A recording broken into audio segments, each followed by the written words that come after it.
নমস্কার বন্ধুরা, আমি বন্দনা রান্নাঘরে আপনাদেরকে স্বাগত জানাই। আজ আমি আপনাদের সাথে কাঁচা আলু দিয়ে একটা রেসিপি তৈরি করে দেখাবো। মাত্র 10 মিনিটের মধ্যেই ঝটপট এটা আপনারা তৈরি করে ফেলতে পারবেন। বাড়ির ছোট থেকে বড় প্রত্যেকেই এটা খেতে খুবই পছন্দ করবে, আর একবার তৈরি করে খাবার পর বারবার রিকোয়েস্ট আসবে কিন্তু এটা তৈরি করার জন্য। আর এটা এতটাই মুচমুচে তৈরি হয় যে একটা দুটো খেয়ে কিন্তু মন ভরবে না। কাউকে এটা তৈরি করে খাওয়ালে সে তো বিশ্বাসই করবে না যে কাঁচা আলু দিয়ে এটা তৈরি করা হয়েছে। আর এটা যেমন ঝটপট তৈরি করা হয়ে যায়, খেতেও হয় সেরকম অসাধারণ স্বাদের। তাই বন্ধুরা, আপনারা ভিডিওটা পুরোটা দেখতে থাকুন। আশা করছি রেসিপিটা আপনাদের খুবই ভালো লাগবে।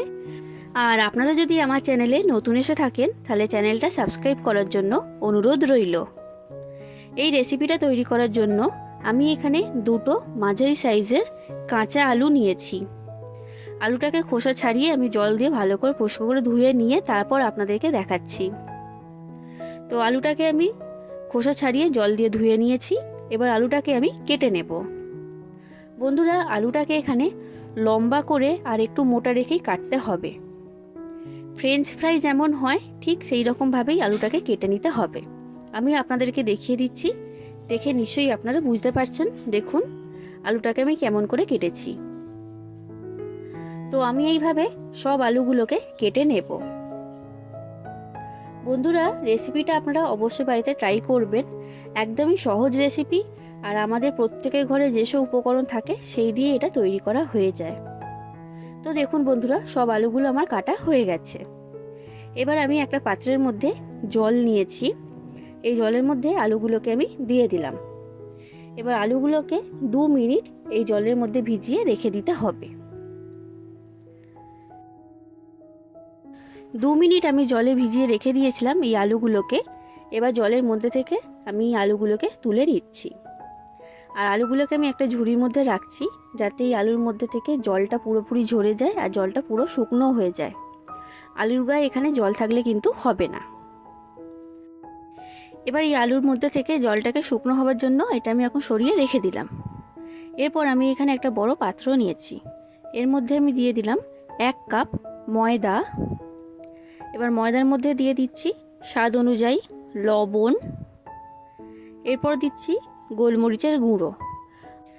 আপনারা যতটা ঝাল খেতে পছন্দ করেন সেই অনুযায়ী গোলমরিচের গুঁড়োটা এখানে দিয়ে দেবেন।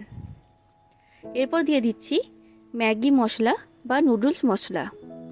দোকানে এই মশলা কিনতে পাওয়া যায়, তো আমি এই মশলাটা এখানে 1.5 চামচ দিয়েছি।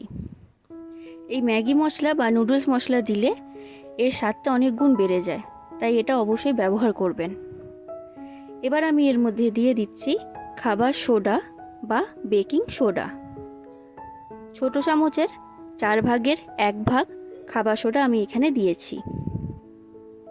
এবার এই সব উপকরণ আমি খুব ভালো করে মিশিয়ে নিচ্ছি, যাতে প্রত্যেকটা উপকরণ ময়দার সাথে ভালোভাবে মিশে যায়। এবার আমি এর মধ্যে দিয়ে দিচ্ছি জল। অল্প করে জল দিতে হবে, আর একটা ঘন করে ব্যাটার তৈরি করতে হবে। ব্যাটারটা এখানে পাতলা হলে কিন্তু হবে না, অনেকটাই ঘন করে একটা ব্যাটার এখানে বানিয়ে নিতে হবে।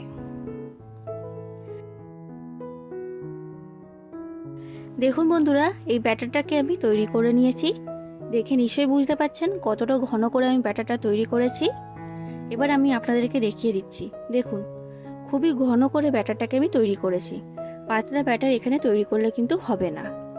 আর এখানে ব্যাটারটা তৈরি করতে কতটা জল লেগেছে সেটা আমি বলে দিচ্ছি, সেই অনুযায়ী আপনারা জলটা এখানে দেবেন। যে কাপের মাপ করে আমি এখানে 1 কাপ ময়দা নিয়েছি, সেই কাপে 1 কাপ জল নিয়েছি। আর তারপর আরও একটু জল আমি এর মধ্যে দিয়েছি, মানে ওই 2 টেবিল চামচের মতো জল আমি এর মধ্যে দিয়েছি। মানে 1 কাপ আর তার থেকে সামান্য একটু বেশি জল এর মধ্যে লেগেছে। এবার সেই অনুযায়ী আপনারা ব্যাটারটা তৈরি করবেন। আর ব্যাটারটা একবার ভালো করে দেখে নিন, এইরকম ঘন ব্যাটারের এখানে প্রয়োজন। তো এটা এখন রেডি, এটাকে আমি সরিয়ে রেখে দিচ্ছি। এরপর আমি এখানে একটা থালা নিয়েছি। এই থালার মধ্যে আমি দিয়ে দিচ্ছি ময়দা। তো আমি এখানে 1/2 কাপের থেকে একটু বেশি ময়দা নিয়েছি। ময়দার মধ্যে লবণ বা কোনো রকম মশলা মেশানোর প্রয়োজন নেই। এখানে এইরকম প্লেন যে ময়দাটা হয় সেই ময়দাটাই লাগবে। এবার এই ময়দাটাকে আমি থালা চারিদিকে এইভাবে চাড়িয়ে দিলাম। এটা এখন আমার রেডি। এটা আমি সরিয়ে রেখে দিচ্ছি। এবার যে আলুগুলোকে আমি জলটা শুকনো হওয়ার জন্য ঝুড়ির মধ্যে রেখে দিয়েছিলাম, সেই আলুর মধ্যে থেকে জলটা একদম শুকনো হয়ে গেছে। এবার এই আলুগুলোকে আমি যে ব্যাটারটা তৈরি করেছি সেই ব্যাটারের মধ্যে দিয়ে দিচ্ছি। এবার এই আলুগুলোর গায়ে ব্যাটারটাকে খুব ভালো করে লাগিয়ে নিতে হবে। দেখুন, এইভাবে ব্যাটারটাকে আমি আলুর গায়ে লাগিয়ে নিয়েছি। এবার একটা করে আলুর পিস ব্যাটারের মধ্যে থেকে আমি তুলবো আর এই ময়দার মধ্যে দিয়ে দেব। দেখে নিশ্চয়ই বুঝতে পারছেন, ব্যাটারটা যদি এখানে পাতলা হয় তাহলে কিন্তু আলুর গায়ে ব্যাটারটা লাগবে না, তাই এখানে ঘন করেই ব্যাটারটা তৈরি করতে হবে। এবার নিশ্চয়ই বুঝতে পেরেছেন আপনারা। এবার 2 পিস আলু আমি ময়দার মধ্যে দিয়ে দিয়েছি। এবার শুকনো ময়দা আমি উপর থেকে ছড়িয়ে দিলাম। এবার হালকা হাতে চাপ দিয়ে ময়দাটাকে এই আলুর গায়ে লাগিয়ে নিতে হবে। আর এর মধ্যে ব্যাটার রয়েছে তাই এটা খুব ভালো মতো আটকিয়ে যাবে, তবে হালকা হাতে চাপ দিয়ে এটাকে লাগাতে হবে। যদি খুব বেশি চাপ দিয়ে এটার মধ্যে ময়দাটা লাগান তাহলে কিন্তু একটা খুব সুন্দর যে ডিজাইন তৈরি হচ্ছে সেটা হবে না। দেখুন, দেখে নিশ্চয়ই বুঝতে পারছেন এটা আমার তৈরি করা হয়ে গেছে। ঠিক একই রকমভাবে আমি আপনাদেরকে আরও একটা তৈরি করে দেখাচ্ছি। এইভাবে হালকা হাতে চাপ দিয়ে এর গায়ে ময়দাটাকে লাগিয়ে নিতে হবে, তাহলেই হয়ে যাবে। তো এই দুটো আমার তৈরি করা হয়ে গেছে। ঠিক একই রকমভাবে আমি আপনাদেরকে আরও কয়েকটা বানিয়ে দেখাচ্ছি। তৈরি করা খুবই সহজ। বন্ধুরা, রেসিপিটা ভালো লাগলে অবশ্যই লাইক করে দেবেন, যতটা সম্ভব ততটা শেয়ার করে দেবেন, আর কেমন লেগেছে রেসিপিটা সেটা কমেন্ট করে অবশ্যই জানাবেন।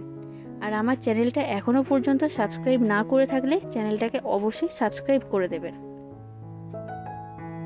বন্ধুরা, এই রেসিপিটার আমি নাম দিয়েছি ক্রিস্পি পটাটো। এগুলো সত্যিকারেরই খুবই মুচমুচে তৈরি হয়, না তৈরি করলে আপনারা বুঝতে পারবেন না। তো সেই কারণেই আমি এর নাম দিয়েছি ক্রিস্পি পটাটো। গ্যাসের মধ্যে কড়াইতে সাদা তেল গরম হতে আমি বসিয়ে দিয়েছিলাম। তেলটা খুব ভালো মতো গরম হয়ে গেছে। এবার এই গরম তেলের মধ্যে আমি একটা একটা করে এই ক্রিস্পি পটাটো ছেড়ে দিচ্ছি। একসাথে অনেকগুলো দিয়ে দেবেন না, তাহলে ভাজার সময় অসুবিধা হতে পারে আর এর গায়ের মধ্যে থেকে লেয়ারগুলো খুলে যাবে। তো সেই জন্য একটু বুঝেই দেবেন যাতে সবগুলো উল্টে পাল্টে ভালো মতো ভাজা যায়। এবার গ্যাসের ফ্লেমটা লো ফ্লেম থেকে মিডিয়াম ফ্লেমে রেখে এই ক্রিস্পি পটেটোগুলোকে ভাজতে হবে। হাই ফ্লেমে রেখে ভাজলে কিন্তু হবে না। লো ফ্লেম থেকে মিডিয়াম ফ্লেমে রেখে ভাজলে এগুলো খুবই মুচমুচে মানে ক্রিস্পি তৈরি হবে। আর এটা একবার ভেজে আপনারা রেখে দেবেন, অনেকক্ষণ পর্যন্ত এগুলো মুচমুচেই থাকবে, নরম হয়ে যাবে না। তো দেখুন বন্ধুরা, এইভাবে উল্টে পাল্টে আমি খুব ভালো করে এগুলোকে ভেজে নিচ্ছি। তো এগুলো এখন আমার ভাজা হয়ে গেছে।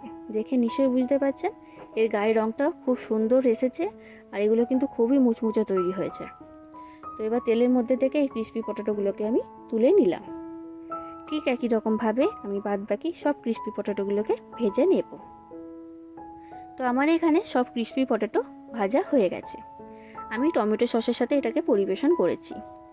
এবার আমি আপনাদেরকে ভেঙে দেখাচ্ছি যে এটা কতটা মুচমুচে তৈরি হয়েছে আর ভেতর থেকে আলুটা কিন্তু পুরো নরম হয়ে গেছে।